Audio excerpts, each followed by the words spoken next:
Hii ni Ava TV bwana michezo. Sauti unayoisikia hivi sasa ni Latifa Nafi.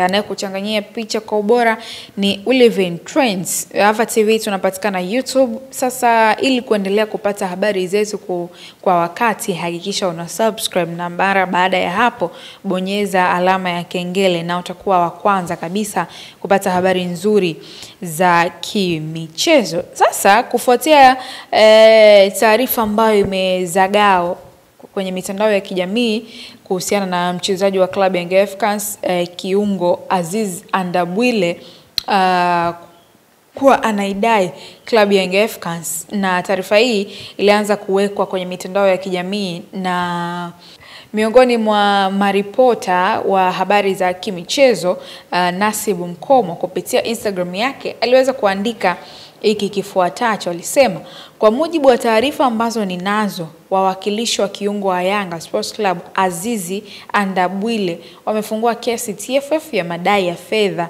za usajili, signing fees.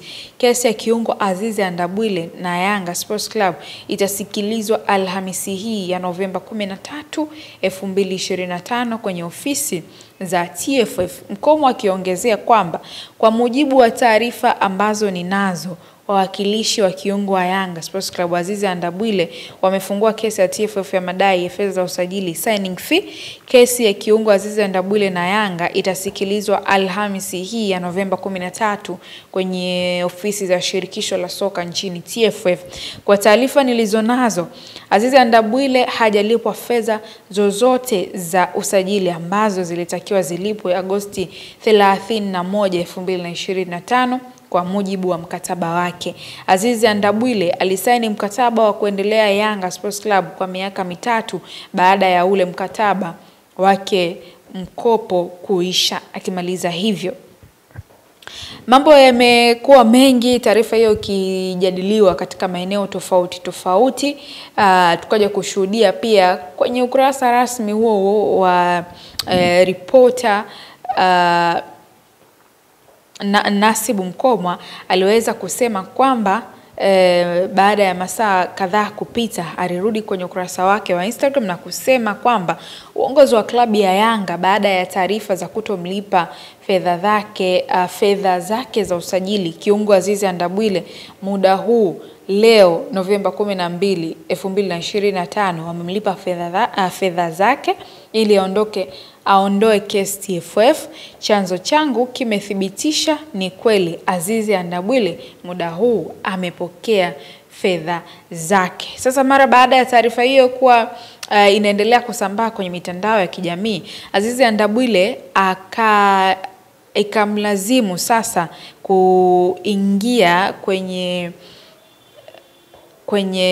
kwenye ukurasa wake wa Instagram na kuandika ama kutolea ufafanuzi kuhusiana na taarifa hizo za kuidai klabu ya Yanga. Azizi Andabwile alisema, habari wananchi, nipende kuchukua nafasi hii kuliweka sawa jambo linaloendelea mtandaoni kuhusu mimi na klabu yangu ya Yanga.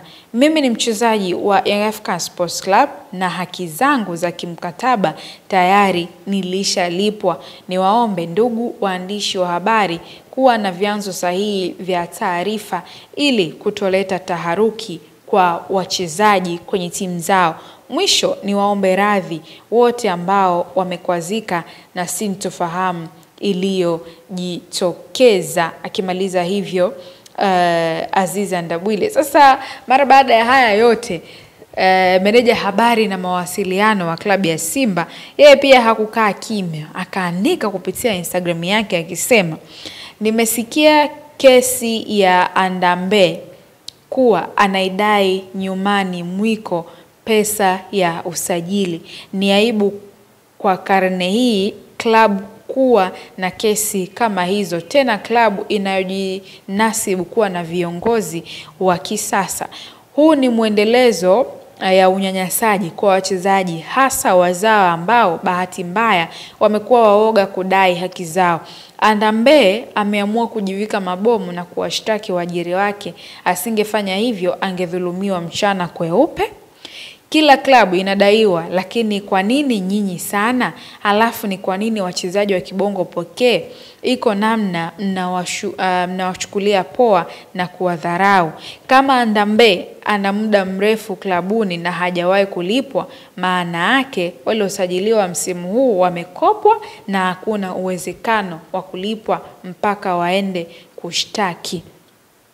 Hakuishia hapo, meneja habari na mawasiliano wa klabu ya Simba Ahmed Ally akaongeza kwa kusema, Shujaa Nasibu Mkomwa asikutishe yoyote, umetimiza wajibu wako kama mwandishi, hawana uwezo wa kukufanya chochote zaidi ya mipasho ya Instagram. Endelea kutimiza wajibu wako bila hofu wala uoga na katu usiyumbe.